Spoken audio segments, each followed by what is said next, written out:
Ini adalah James Cook, tapi kalau diterjemahin mentah-mentah artinya James memasak.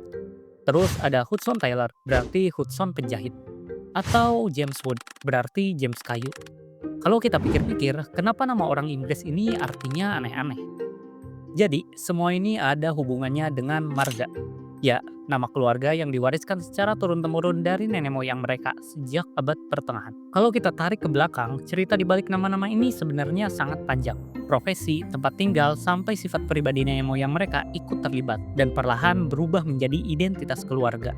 Jadi pertanyaannya bukan lagi kenapa artinya aneh, tapi bagaimana hal-hal sehari-hari itu bisa berubah menjadi nama keluarga. Bagaimana awal mula marga di Inggris terbentuk? Mari kita bahas.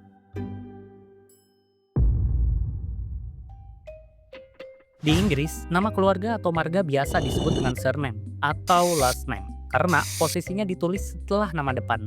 Tapi menariknya, sistem nama keluarga seperti ini bukan sesuatu yang sejak awal ada, melainkan ini muncul perlahan mengikuti perubahan besar dalam sejarah Inggris. Kalau kita mundur ke sekitar tahun 1000 Masehi, hampir semua orang di Inggris itu gak punya nama keluarga. Masyarakatnya masih hidup dalam sistem feodal.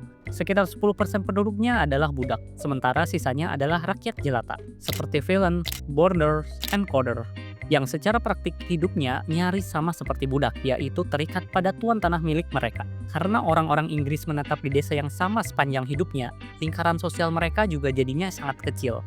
Semua orang saling mengenal. Dalam kondisi seperti ini, satu nama depan sudah lebih dari cukup. Misalnya, jika di satu desa ada seorang bernama John, maka semua orang tahu siapa yang dimaksud. Hal ini juga berlaku bahkan di kalangan kesatria sekalipun. Identitas seseorang masih sangat lokal dan sederhana pada masa itu.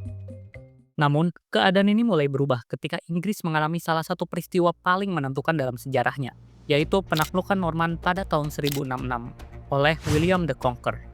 Singkat cerita, pada saat itu William dari Normandia berhasil menaklukkan Inggris yang dipimpin oleh Harold II lewat pertempuran Hastings. Setelah menjadi pemimpin Inggris, William segera merubah sistem pemerintahan. Di bawah kepemimpinannya, bangsa Norman memperkenalkan sistem administrasi yang lebih terstruktur ke Inggris. Hal itu guna mengelola populasi yang tumbuh pesat serta mengoptimalkan pendapatan lewat pajak.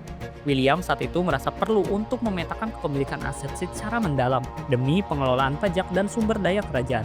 William kemudian melakukan pendataan aset besar-besaran yang sekarang dikenal sebagai Domesday Book, sebuah catatan yang berisi seluruh pemilik tanah, properti, hingga statistik penduduk di wilayah Inggris pada abad pertengahan. Tapi disinilah masalah mulai muncul. Pada saat itu, terlalu banyak orang dengan nama yang sama. Bayangkan, seorang petugas pajak mencoba membedakan dua orang bernama Robert di desa yang sama. Tanpa penanda tambahan, mustahil menentukan siapa yang punya tanah, siapa yang harus membayar pajak, dan siapa yang bekerja pada siapa. Maka nama depan saja tidak lagi cukup. Sebagai solusinya, orang-orang mulai diberi tambahan nama untuk membedakan antara satu orang dengan orang lainnya. Tambahan nama ini bisa berasal dari hubungan keluarga, pekerjaan, ciri fisik, atau aktivitas sehari-hari. Misalnya Thomas son of John, yang artinya Thomas anak John, atau Peter the Baker, berarti Peter si tukang roti, atau Richard the Whitehead, berarti Richard si rambut putih. Tambahan nama ini pada awalnya sangat fleksibel. Jika nama tambahan ini diambil dari profesinya, maka nama tambahan ini juga bisa berubah seiring perkembangan profesinya. Contohnya, seseorang yang hari ini dikenal sebagai John Blacksmith karena dia berprofesi sebagai pandai besi, bisa saja beberapa tahun kemudian disebut John Ferrer karena keahliannya juga semakin berkembang menjadi seorang pengrajin tapal kuda. Perubahan menuju nama keluarga yang tetap baru benar-benar menguat pada abad ke-14. Salah satu titik pentingnya adalah tahun 1381 ketika pajak kepala pada masa Richard II menunjukkan bahwa sebagian besar keluarga Inggris mulai menggunakan nama yang sama secara turun-temurun. Proses ini kemudian semakin dipertegas pada tahun 1538 saat gereja diwajibkan mencatat kelahiran, pernikahan, dan kematian. Sejak saat itulah nama keluarga mulai dibakukan. Dari proses panjang inilah, nama keluarga di Inggris lahir. Dari yang tadinya sebagai alat administratif, kemudian perlahan berubah menjadi identitas pribadi. Dan dari fondasi inilah ribuan marga Inggris yang kita kenal hari ini mulai terbentuk. Pertanyaan selanjutnya, apa saja jenis marga yang muncul dari proses panjang ini? Dan mengapa begitu banyak diantaranya terdengar seperti pekerjaan, tempat, atau ciri manusia? Kita bahas di bab berikutnya. Hari ini diperkirakan ada sekitar 45.000 marga berbeda di Inggris. Dan menariknya, hampir semuanya bisa ditelusuri ke satu hal sederhana, yaitu bagaimana seseorang dikenali di komunitasnya. Pada masa ketika belum ada KTP, foto, ataupun arsip digital, nama keluarga berfungsi sebagai penanda sosial. Ia menjawab pertanyaan paling dasar, siapa kamu, tinggal di mana, bekerja sebagai apa, dan berasal dari keluarga mana. Dari sinilah, marga-marga Inggris biasanya terbagi ke beberapa kelompok besar berdasarkan asal-usulnya.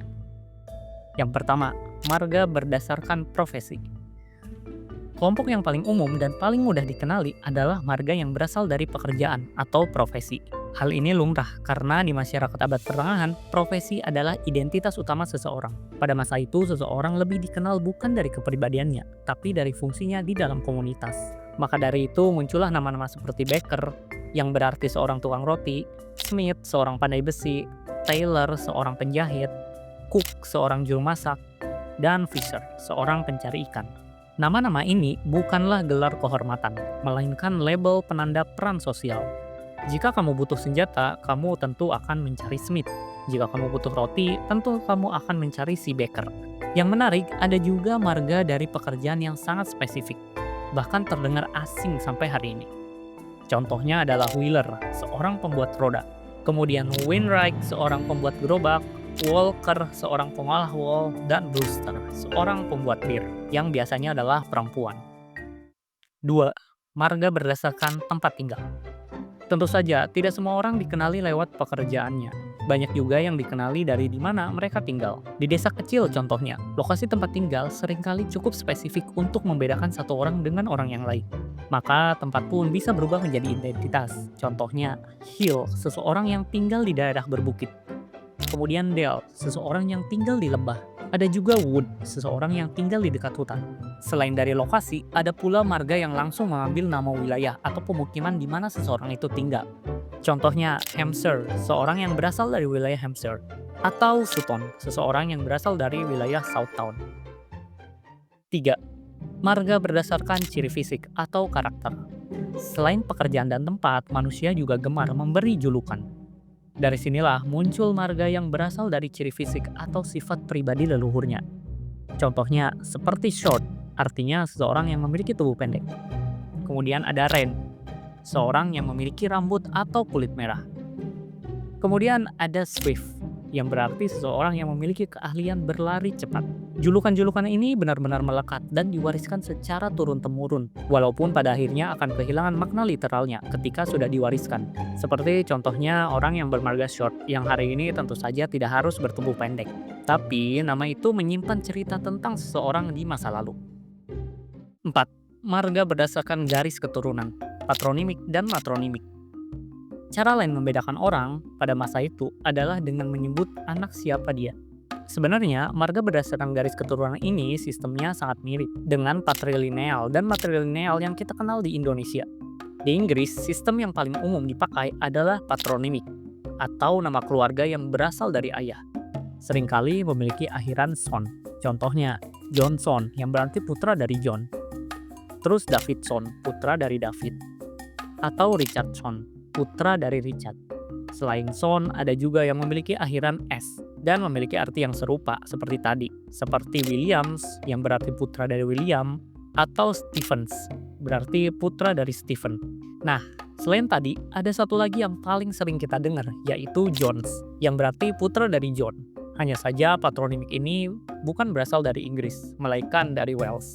Selain patronymik, ada juga matronymik, yaitu marga yang berasal dari nama ibu. Hanya saja matronymik ini jumlahnya jauh lebih sedikit karena budaya Inggris lebih menekankan garis keturunan dari ayah. Contohnya seperti Marriott, yang artinya putra dari Mary. Meski sebagian besar nama keluarga di Inggris bisa dikategorikan, beberapa nama keluarga tetap menjadi misteri hingga saat ini. Karena telah berkembang selama ratusan tahun sehingga sulit untuk mengetahui asal-usulnya secara pasti. Ambil contohnya, seperti nama keluarga Perry.